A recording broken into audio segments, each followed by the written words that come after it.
ስለተጎዱ ተጫዋቾች አርቴታ ምን አለ ስለሚሉ ጉዳዮች ስለ ምሽቱ ጨዋታ እናንሳ። የአውሮፓ ሻምፒዮንስ ሊግ ዛሬ ምሽት አለ። አድማጮቻችን አርሰናል ከአትሌቲኮ ማድሪድ ኤምሬትስ ስቴዲየም የመጀመሪያ ጨዋታው 1-1 የተጠናቀቀበት ጨዋታ ብዙ ድራማዎች የነበሩት ጨዋታ ነበር የመጀመሪያው ዙር ጨዋታ ላይ። ምክንያቱም በዛ ጨዋታ ላይ አርሰናል የተሰጠበት ፔናልቲም ተገቢ አይደለም፣ እንደገና የተከለከለው ፔናልቲም ጥያቄ የሚያስነሳ ነበረ። ምክንያቱም የቤን ዋይት ኳስ ከእግሩ ወደ እጅ ስለሄደች ማለት ነው ፔናልቲው መሰጠቱ ተገቢ ያለው ነው።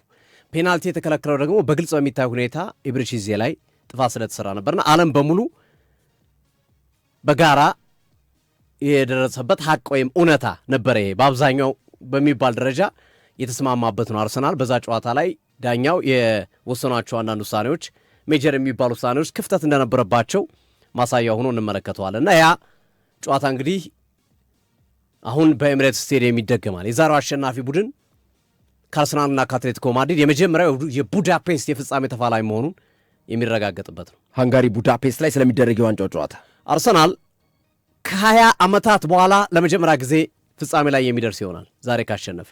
2006 ላይ በአርሰን ቪንገር ዘመን ከባርሰሎና ጋር በፍጻሜ ተጫውቶ ቫን ፐርሲ በቀይ ወጥቶ አርሰናል በጨዋታው ላይ ቫን ፐርሲ ተቀይሮ ወጥቶ በጎዶሎ ስለሆነ ግብ ጠባቂያቸው ላይ ማን በቀይ ካርድ ስለወጣ በዛ ምክንያት ከዛ በኋላ ባርሰሎና አሸንፎ ዋንጫውን መውሰዱ ይታወሳል። አርሰናል የአውሮፓ ሻምፒዮንስ ሊግ የሚባለው ዋንጫ ካዝናው ላይ የለም። በጥሩ ሞራል የሚያደርጉት ጨዋታ ነው። ትናንት የሲቲ ነጥብ መጣል ለአርሰናሎች መነቃቂያ፣ መደሰቻ ወይም ከፍ ያለ ሞራል ይዞ እንዲመጡ በዛሬው ጨዋታ ሊያደርጋቸው ይችላል። በደጋፊዎች በኩል እየተስተዋለ ያለው ነገርም ይህንን ግልጽ አድርጎ የሚያሳይ ሆኖ እያየ ነው እንገኛለን። የአርሰናል ደጋፊዎች ብዙ ጊዜ አልትራ ደጋፊዎች እንግሊዝ ውስጥ የሉ። አሁን ወደ ማድሪድ ከተማ ስትሄድ መጥተው ሆቴልን ይረብሻሉ። ኢቨን የባየር ሙኒክ ደጋፊዎች፣ የፒኤስጂ ደጋፊዎች እንዲህ አይነት ነገር ያደርጋሉ። አውሮፓ ላይ እየተለመደ ነው። እንግሊዝ ላይ ግን ብዙም አይደለም። ለምሳሌ አትሌቲኮ ማድሪዶች ቅሬታ ካቀረቡበት ነገር መካከል በሆቴላቸው አቅራቢያ ዛሬ ሌሊት ተጫዋቾቹ እንቅልፍ እንዳይተኙ ሪቺ ሲተኩሱባቸው የአርሰናል ደጋፊዎች ያመሹት ለአውቶቡሱ ብላሽ ይመስለኛል። አውቶቡሱ የአርሰናል ተሰብሮ ነበር አይዛን አትሌቲኮ ማድሪድ የዛሬ ሳምንት ሪቺ ሲተኩሱ ነው። ግርምዬ አስገራሚው ነገር አሰልጣኝ ዲዬጎ ሲሞኔ እኮ እንዲህ አይነት ነገርን በመፍራት ይመስላል ሆቴል ቀይረዋል። የዛሬ 2 ወር 3 ወር ወይ ምናምን ብቻ የመጀመሪያው የሊግ ፌዝ ጨዋታቸው ላይ ግርምዬ ሁለቱ ቡድኖች በምድብ ሲገናኙ በነበረው ጨዋታ ላይ ያረፉት ማሪዮት ሆቴል ነበረ ያረፉት። አሁን ያረፉት ሂልተን ሆቴል ነው እና ትናንት በነበረ ጋዜጣዊ መግለጫ ላይ ጋዜጠኞች ጠይቀዋቸው ነበረ ለምን ሆቴል ቀየሩ? ከዚህ ቀደም ሲመጡ የሚያርፉት ማሪዮት ሆቴል ነው ቡድናችሁ፣ አሁን ለምን ወደዚህ ቀየረ? ለምንድነው ይህንን ማድረግ ያስፈለጋችሁ ተብሎ ሲጠየቁ ዲዬጎ ሲሞኔ ርካሽ ስለሆነ ነው ያሉት። ርካሽ ስለሆነ ወደዛኛው ሆቴል ቀየርን፣ ይሄኛው የነበርንበት ሆቴል ውድ ስለሆነ አሉ። ግን በርካታ የመገናኛ ብዙሃኖች ከገድ ጋር አያይዘውት ነው። ባለፈው ያረፉበት ሆቴል ማሪዮት ሆቴል አርፎ ጨዋታውን በማድረጋችን ወይም የኮምፎርት መሳል ነገሮች ስላልነበሩ ተሸንፈናል የሚል እምነት አላቸው እና ይሄ መጥፎ ድልን ለመቀየር መጥፎ ድልን ለማስተካከል አንዳንዴ ወይኔ እዚህ አካባቢ ባልገኝ እኮ ምናምን ትላለህ አይደል? የሆነ ነገር አፕን ሲያደርግ ሰው እንደዚህ አይነት ነገር ቢሆንስ የሚል አስተያየቶች ይሰጣሉ እና ሆቴል ቀይረዋል። አይዘር ደጋፊዎችንም ፍራቻ ሊሆን ይችላል፣ ግን አልቀረላቸውም። የአርሰናል ደጋፊዎች በሆቴላቸው ዙሪያ እንዲሁም ሆቴል የያዙት ፕራይም በሚባለው ቦታና በጣም ደህንነቱ በተጠበቀ ቦታ ነው የያዙት። አትሌቲኮ ማድሪዶች በጣም ፕራይም በሆነ ቦታ እና በዛ ቦታ ላይ ግን የአርሰናል ደጋፊዎች እንዴት እንደገቡ አይታወቅም ነው የሚለው መረጃው። እንዲሁም እንዴት እንደገቡ በምን አይነት መንገድ ገብተው ይህንን እንዳደረጉም ለማወቅ አስቸጋሪ ነው። ግን ያንን ከፍተኛ ሴኩሪቲ የሚጠበቅ ቦታ አርሰናል ደጋፊዎች ጥሰው ገብተው ርቺ ሲተኩሱ፣ ሲረብሿቸው፣ እንቅልፍ እንዳይተኙ ሲያደርጓቸው ማምሸታቸው ማድራቸውን የመረጃ ምንጮች እየጠቀሱ ይገኛሉ። ይሄ በጣም አነጋጋሪ የሆነው ጉዳይ ነው። በዚህ ሰዓት በአሁኑ ሰዓት ብዙዎችን እያነጋገር ያለ ጉዳይ ነው። ሌላው ዛሬ በኤሚሬትስ ስቴዲየም ደጋፊዎች ልዩ ድባብ ጠብቁ ብለዋል። ከዚህ ቀደም ታስታውስ ከሆነ አርሰናል በሻምፒዮንስ ሊግ ከፒኤስጂ ጋር ይመስለኛል ጨዋታው በግማሽ ፍጻሜ ደርሶ በተሸነፈበት ጨዋታ ላይ የመጀመሪያ ዙር ጨዋታ ላይ የአርሰናል ደጋፊዎች በጣም የሚያምር ቲፎ አለን እና እያንዳንዱ ደጋፊ የተወሰነ ዶላር አዋጥቶ የሚችለውን እስከ $100 ከዛ በላይም አዋጥተው ቲፎውን ለማሰራት ተነጋገሩና ጨረሱ። የለም አሉ የአርሰናል አመራሮች፣ ራሳችን እናሰራለን፣ ለዚህማ እናንስም አሉ። ጨዋታው ላይ የተመለከትነው ግን አምና ግርሜ የታስታውስ ከሆነ ብጣቂ ጨርቅ ላይ የአርሰናል የመድፉ ሎጎ ያለበት እንደ የተመለከትነው ደጋፊዎች አበዱ። ለዚህ ነው ወይ የከለከላችሁን? እንዴት እንደዚህ ታደርጋላችሁ ብለው ጸብ ውስጥ ነበሩ። ከዛ በዚህ ዓመት ግን አልፎ አልፎ አንዳንድ ጨዋታ ትልልቅ ጨዋታዎች ሲኖሩ ቲፎዎች ይታያሉ። እነዚህም ቲፎዎች አምበሎች ያሉበት የቀድሞ አምበሎች አሁን ተጫዋቾች የቀድሞ ተጫዋቾች ያሉበት ትልቅና የሚታይ በግዙፉ ተጫዋቾችን የሚያነቃቃ ቲፎ ያሰራሉ። የዛሬው ግን የተለየ ነው በግዝፈቱና በስፋቱ ከዚህ ቀደም ከነበሩት የተለየ ነው። ከዚህ በፊት ታስታውስ እንደሆነ ግርምዬ አርሰናል በታሪኩ እንዲህ አይነት ድባብ ስቴዲየም ውስጥ ሲያደርግ አንመለከተውም። ይህ የተለየ ነው ብለን ስናነሳ ነበረ ቲፎውን ሲያወጡ። የዛሬው ደግሞ ከሰሞነኛ ወይም ከነበረው ከፍ ያለና እጅግ የተለየ በስፋትም በመጠንም ከፍ ያለ እንደሆነ የመረጃ ምንጮች እየጠቀሱ ይገኛሉ። እንግዲህ ሜዳው ላይ የምንመለከተው ይሆናል። ይህን ይጠብቁ አድማጮች። ግን ከፍ ያለ ቲፎ፣ ይሄም የሆነው በራሱ በክለቡ በአርሰናልና በደጋፊዎች ጥምረት የተከናወነ ነው። ይሄ ሂደት ማለት ነው። አርሰናል በዚህ የውድድር ዓመት በሜዳው ተጫውቶ ጎል ያስተናገደው አንዴ ብቻ ነው። የ17 ዓመቱ ታዳጊ የባየር ሙኒክ ተጫዋች ጎል ያስቆጠረባቸው ማለት ነው። ከዛ ውጪ በሜዳቸው አርሰናሎች በሻምፒዮንስ ሊግ ጎል እንኳን ማስቆጠር የቻለ ክለብ የለም። እነ አትሌቲኮ ማድሪድ ራሱ መጥቶ ነበረ። ሌሎችም በርከት ያሉ አትሌቲክ ቢልባኦ እያልን በርካታ ክለቦች መጥተው ነበረ። ሁሉም ሳይሳካላቸው የተመለሱ ከባየር ሙኒክ ውጭ እና አርሰናል ምን ያህል ከባድ እንደሆነ ማሳያ ነው። በነገራችን ላይ የዛሬውን ጨዋታ ካሸነፈ በታሪክ ሳይሸነፉ የፍጻሜ ጨዋታ ላይ በመድረስ ከጥቂት ክለቦች ጋር ራሱን የሚያስተያይበት ሁኔታ ነው የሚፈጠረው። ሳይሸነፍ በመድረስ ወይ ምድብ ላይ ወይ የመጀመሪያ ዙር የጥሎ ማለፍ ጨዋታ ላይ ተሸንፈው ነው በብዛት ክለቦች ዋንጫ ላይ የሚደርሱት። ይሄኛው ግን ሳይሸነፍ ማንቸስተር ዩናይትድ ይህንን አድርጓል፣ ባየር ሙኒክ ይህንን አድርጓል። አርሰናል ሲንን ያደርጋል ወይ አብረን የምንመለከተው ጉዳይ ነው የሚሆነው። በዛሬው ጨዋታ ላይ በአርሰናል በኩል ከጁሪያን ቲምበርና ሚካኤል ሜሪኖ ውጭ ሁሉም ተጫዋች ዝግጁ ናቸው። በትናንትና ኦፕን ትሬኒንግ ላይ ካይ ሃቨርትዝና ማርቲን ኦዴጋርድ ያልነበሩ ቢሆንም ሚካኤል አርቴታ ከሰዓት በኋላ በሰጡት ጋዜጣዊ መግለጫ ግን ከሰዓት በኋላ በሰጡት መግለጫ ሚካኤል አርቴታ ተናግረዋል። ሁለቱም ይደርሳሉ። ኦዴጋርድም ሃቨርትዝም። አድማጭ አስተካከለ ግርምዬ ካይራት አልማቲ ኤሚሬትስ ላይ ነው የተጫወተው። ኤሚሬትስ ስላልመሰለኝ ነው እያሰብኩት ነበር፣ ግን ኤሚሬትስ ከተጫወተ ልክ ነው 3 ኤሚሬትስ ላይ።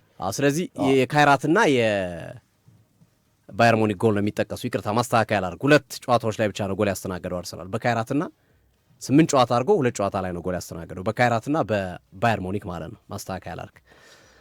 ስለዚህ የኦዴጋርድና ሃቨርትዝ በዚህ ጨዋታ ላይ ዝግጁ መሆን ለአርሰናል ትልቅ ጠቀሜታ ይሰጣል። ምናልባት እንደሚታወቀው የአውሮፓ ሻምፒዮንስ ሊግ ከእንግሊዝ ፕሪሚየር ሊግ በተለየ ትልቅ ጠቀሜታ የሚሰጥህ ቡድን ውስጥ 100% ፊት ያልሆነ ተጫዋችም ትይዛለህ፣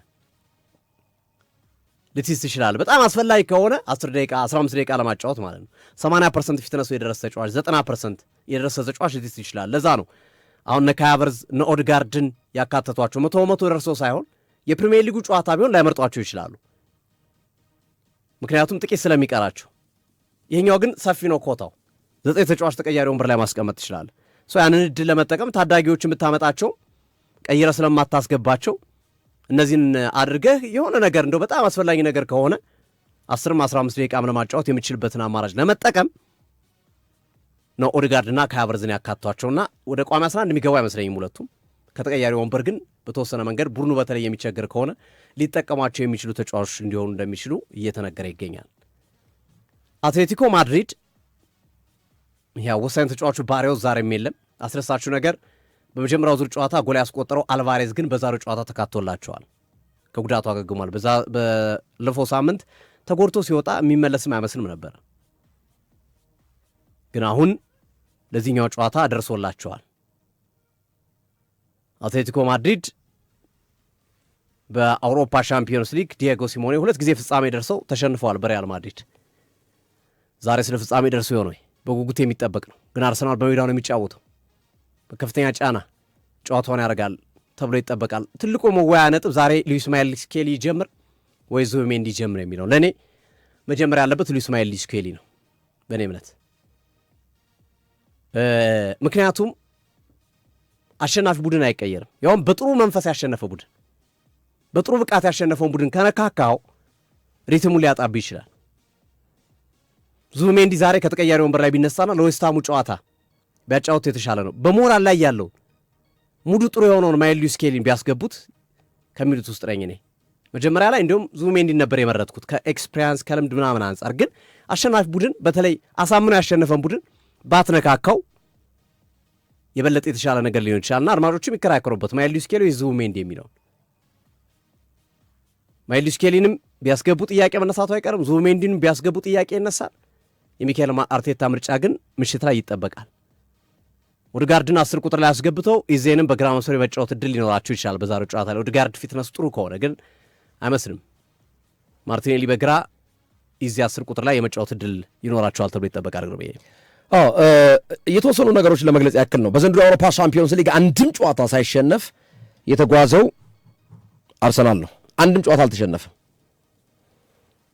ይሄ ቡድን እንግዲህ አርሰናል ሶፊ እንደምታስታውሰው በሊግ ፌዙ ላይ 8 ጨዋታዎችን አድርጎ 8ቱንም አሸንፎ አንድም ጨዋታ ሳይሸነፍ አንድም ጨዋታ አቻ ሳይወጣ ተቃራኒ መረብ ላይ 23 ጎል አስቆጥሮ 4 ጎል ብቻ ተቆጥሮበት በ19 ንጹህ ጎልና በ24 ነጥብ አንደኛ ሆኖ ያጠናቀቀ ክለብ ነው። በማች ዴይ 1 የመጀመሪያ የሻምፒዮንስ ሊግ ጨዋታውን ያደረገው አርሰናል አትሌቲክ ቢልባውን በመግጠም ነው። አትሌቲክ ቢልባውን ለመግጠም ባደረገው በዚህ ጨዋታ ማርቲኔሊና ትሮሳርድ ባስቆጠሩት ጎሎች 2-0 በሆነ ውጤት ያሸነፈበት ውጤት ተመዘገበ።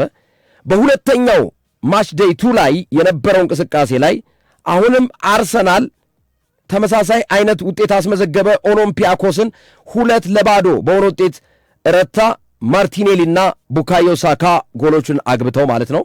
ማች ዴይ 3 ላይ አሁን በግማሽ ፍጻሜ ለዋንጫ ለማለፍ የሚደረገውን አትሌቲኮ ማድሪድን የገጠመበት የጨዋታ መድረክ ሲሆን ጋብርኤል ማጋሌዝ 57ኛው ደቂቃ በግንባር አስደናቂ ጎል ካስቆጠረ በኋላ ማርቲኔሊ ደገመ። እንደገና ቪክተር ዮኬሬስ 2 ጎሎችን አስቆጥሮ 4-0 በሆነ ውጤት አሸነፉ። ማች ዴይ 4 ላይ አርሰናል ስላቪያ ፕራግን 3-0 ሶፊ እንደምትመለከተው እስከ ማች ዴይ 4 ድረስ ክሊንሺት ጎል ሳይቆጠርበት ነው የቀጠለው ማለት ነው። አርሰናል ስላቪያ ፕራግን 3-0 በሆነ ውጤት አሸነፈ። ቡካዮ ሳካ እና ሚካኤል ሜሪኖ 2 ጎሎችን አስቆጠረ። እንደገና ማች ዴይ 5 ላይ ስንመለከት አሁንም አርሰናል የበላይነቱን ይዞ የቀጠለበትን የጨዋታ መድረክ ያከናወነበት በጣም የሚገርም አይነት እንቅስቃሴ አርሰናል አድርጎ ባየር ሙኒክን 3-1 ያሸነፈበት የመጀመሪያ ጎል የተቆጠረበት ማች ዴይ 5 ላይ ነው በባየር ሙኒክ ማለት ነው። እና ባየር ሙኒክን 3-1 በሆነ ውጤት አሸነፈው ማለት ነው። ማች ዴይ 6 ላይም እንደዚሁ አርሰናል ክለብ ብሩዥን 3-0 አሸነፈ። እንደገና ኢንተር ሚላንን 3-1 አሸነፈ። ስለዚህ ሁለተኛውን ጎል ያገባበት ኢንተር ሚላን ነው። ባየር ሙኒክ ኢንተር ሚላን አገቡበት። ከዛ በኋላ ካይራት አልማቲ ኤምሬትስ ላይ 2 ጎል አስቆጠረበት ማለት ነው። በድምሮ 4 ጎል ገባበት። ቅድም ሶፊ እንደጠቀስከው ማለት ነው። ይሄ በሊግ ፌዝ ካይራት አልማቲ ነው ትልቁን ጎል ያስቆጠረበት 2 ጎል፣ ኢንተር ሚላን 1 ባየር ሙኒክ 1 አገባበት ማለት ነው። ከዛ ኖክአውት ፌዝ ላይ ነው የጥሎ ማለፍ መርሃ ግብር ላይ የነበረ ሂደት ላይ አርሰናል አሁንም በድል ጎዳና የተራመደበትን ውጤት ማስመዝገብ የቻለበትን ውጤት ባየር ሊቨርኩሰን ላይ የመጀመሪያውን 1-1 ሁለተኛውን በክሊንሺት 2-0 አሸነፈ። 5ኛውን ጎል ያስቆጠረበት ባየር ሊቨርኩሰን ሆነ። በሊግ ፌዝ 4 ጎል፣ በኖክአውት ደግሞ ባየር ሊቨርኩሰን። ቀጥሎ ስፖርቲንግ ሊዝበንን የገጠመው ሶፊ እንደምታስታውሰው ማለት ነው። በጣም የሚገርም እንቅስቃሴ የነበረው ሂደት ማለት ነው። ስፖርቲንግ ሊዝበንንም 1-0 ከሜዳው ውጭ በሜዳው 0-0 ጎል አላስቆጠረበትም። ስለዚህ በኖካውት ላይ 1 ጎል ብቻ ነው የተቆጠረበት። በሊግ ፌስ 4 ጎል፣ ባየር ሙኒክ 1፣ ኢንተር ሚላን 1፣ ካይረት አልማቲ 2፣ 3-2 አርሰናል ሲያሸንፍ ማለት ነው። 5ኛውን ጎል ያስቆጠረበት ባየር ሊቨርኩሰን ነው 1-1 ሲለያዩ። ከዛ አርሰናል 2-0 አሸነፈ። በድምሩ 3-1 ሆነ ማለት ነው። አትሌቲኮ ማድሪድም ጎል አገባበት 1-1። ግን የአትሌቲኮ ማድሪዱን አከራካሪ ጉዳዮች እንደነበሩ ሶፊ ትናንት ቅድምም መንደርደሪያ ላይ ገልጸኸዋል። አርሰናል የዘንድሮ ሻምፒዮንስ ሊግ የመጣበት መንገድ ተአምር ነው፣ ሚራክል ነው። አንድም ጨዋታ አልተሸነፈም። 5 ጎል ብቻ ነው የተቆጠረበት፣ 5 ጎል ብቻ። የአትሌቲኮ ማድሪዱን ስንደምረው 6ኛ ጎል ይሆናል ማለት ነው፣ የበቀደሙን 1-1 የተለያዩበትን። ስለዚህ 6 ጎል ብቻ ነው የተቆጠረበት። በአንጻሩስ ያስቆጠራቸውን ጎሎች ብዛት ተመልከተው። ተቃራኒ ቡድን ላይ ብዙ ጎል አፍስሶ ኢቭን በሊግ ፌዝ እንኳን 19 ንጹህ ጎል ይዞ ተጋጣሚ መረብ ላይ 23 ጎል 4 ጎል ሲቆጠርበት 23 ጎል አስቆጥሮ ነው። ይለያል የዘንድሮ አርሰናል በሻምፒዮንስ ሊግ ላይ ያለው ብቃት ማለት ነው። ክለቦች ብዙ ጊዜ ሻምፒዮንስ ሊግ ላይና በፕሪሚየር ሊግ በሀገራቸው ሊግ ላይ የተለያየ አይነት ብቃት እንደሚያሳዩ ይታወቃል። ስለዚህ አርሰናል ማለቅ የነበረበት ባለፈው ሳምንት ነው። ያሰጣል አያሰጡም የሚሉ አከራካሪ ጉዳዮች የቤን ዋይት የኤበርቺ አይዘ ውሳኔዎች ማለት ነው ከሰውነቱ ወደ እጁ ስለሄደ በእንግሊዝ ፕሪሚየር ሊግ ላይ ቢሆን ኖሮ ያሁን ፔናልቲ አያሰጥም። ሻምፒዮንስ ሊግ ላይ ግን አሰጠ። አልፎንሶ ዴቪዝ ላይ ባየር ሙኒክ ተመሳሳይ ሰውነቱን ነክቶ እጁን የነካ ነው፣ አያሰጥም ነበር፣ ተሰጠ። ኤበርቺ ኢዜ ጉዳይ አከራካሪ ነው። ዴክላን ራይስ ያን ሁሉ አስተያየት ለምን ሰጠ ተብሎ የተነገረበት ግን ዴክላን ራይስ አልተቀጣም። ዛሬ ይቀጣል የሚሉ በጣም በርካታ ዘገባዎች ሁሉ ሲናፈሱ ነበር፣ ግን አልተቀጣም። አርሰናልም ምንም የደረሰኝ ነገር የለም ብሏል። ወደ ጨዋታችን እንቀጥላለን ብሏል እና ዛሬ ምሽት ከባድ ትንቅንቅ፣ ከባድ ጨዋታ የምናይበት ይሆናል ብዬ አስባለሁ። አርሰናል የተሻለ አድቫንቴጅ እንዳለው አስባለሁ። ኤምሬትስ ላይ ነው የሚጫወተው። ደጋፊዎቹ ትልቅ ቲፎ አዘጋጅተዋል ዛሬ ሶፊ። መግቢያው ላይ ባሶቹ የሚገቡበት ቦታ ላይም አትሌቲኮ ማድሪዶች እንዳረጉት አይነት ነገር ለማድረግ አንደኛ ቡድናቸውን ለመቀበል፣ ሁለተኛ ደግሞ የተቃራኒ ቡድን ላይ ተጽዕኖ የሚፈጥር የስነ ልቦና ስራ ለመስራትም መዘጋጀታቸው እየተነገረ ነው የሚገኘው። ሚካኤል አርቴታ ይሄ በቃ በታሪክ አጋጣሚ አንዴ ሊገኝ የሚችል ትልቅ እድል ስለሆነ ልናባክነው የማይገባና በአግባቡ መጠቀም ይኖርብናል። ደጋፊዎችም ሁሉም ከኛ ጎን እንዲሆኑ ጥሪ አስተላልፋለሁ ብለዋል።